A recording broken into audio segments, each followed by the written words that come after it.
दोस्तों, मेरे चैनल में आप सभी का स्वागत है। ब्लेस्ड रुद्रांशी हर हर महादेव। गुप्त नवरात्रि के छठे दिन छिन्न माता व्रत कथा।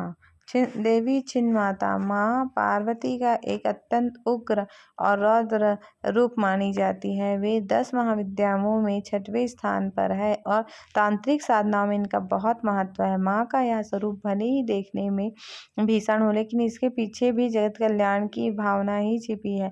ऐसे में आइए जानते हैं कि आखिर माँ छिन्नमस्तिका ने अपने सिर क्यों काट लिया था। यहाँ पढ़े पौराणिक कथा। कौन है देवी छिन्नमस्तिका? माँ छिन्नमस्तिका को प्रचंड चंडिका के नाम से भी जाना जाता है। इन्हें काली कुल से संबंधित माना जाता है और तांत्रिकों, अघोरियों और योगियों द्वारा विशेष रूप से पूजा जाता है। देवी छिन्नमस्तिका के शरीर से उनका सिर अलग होता है और धड़ से 3 रक्त की धाराएं बहती हुई दिखाई देती है। यह स्वरूप आत्म बलिदान, त्याग और परोपकार का प्रतीक है। माँ छिन्नमस्तक की पौराणिक कथा। पुराणों के अनुसार एक बार माँ पार्वती अपने 2 सहचारियों के साथ मंदाकिनी नदी में स्नान कर रही थी। स्नान के दौरान सहचारियों को तेज भूख लगने लगी। उन्होंने पार्वती से भोजन की मांग की, लेकिन देवी पार्वती जल क्रीड़ा में लीन थी, इसलिए उन्होंने इस पर ध्यान नहीं दिया। काफी समय बीतने के बाद जब सहचारियों की भूख असहनीय हो गई तो उन्होंने कहा, माँ तो अपने बच्चों की भूख मिटाने के लिए रक्त तक दे देती है, लेकिन आप हमारी सुध नहीं ले रही। यह सुनकर माँ पार्वती अत्यंत क्रोधित हो उठी। उन्होंने तत्काल अपने खड्ग से अपना सिर काट लिया।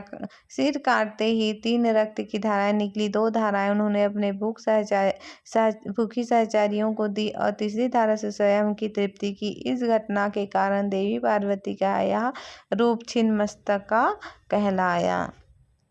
ऐसा कहा जाता है कि जिस दिन माँ छिन्नमस्तिका ने अपना सिर काटकर बलिदान दिया, वह दिन वैशाख शुक्ल चतुर्दशी का था, इसलिए हर साल इसी तिथि को उनकी जयंती मनाई जाती है। यह दिन त्याग, बलिदान और परोपकार की भावनाओं को समर्पित होता है।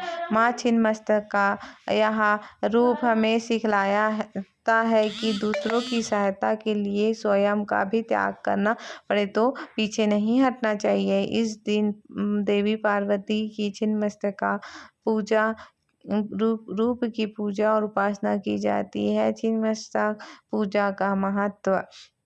माँ छिन्नमस्तिका की पूजा विशेष रूप से तांत्रिक साधना से जुड़ी होती है। कहा जाता है कि इनकी विधिवत पूजा करने से हर प्रकार की चिंता समाप्त होती है, इसलिए इन्हें चिंतापूर्णी देवी भी कहा जाता है। ऐसे ही वीडियो के लिए हमसे जुड़े रहें। ब्लेस्ड रुद्रांशी हर हर महादेव। बोलो छिन्नमस्तिका माता की जय।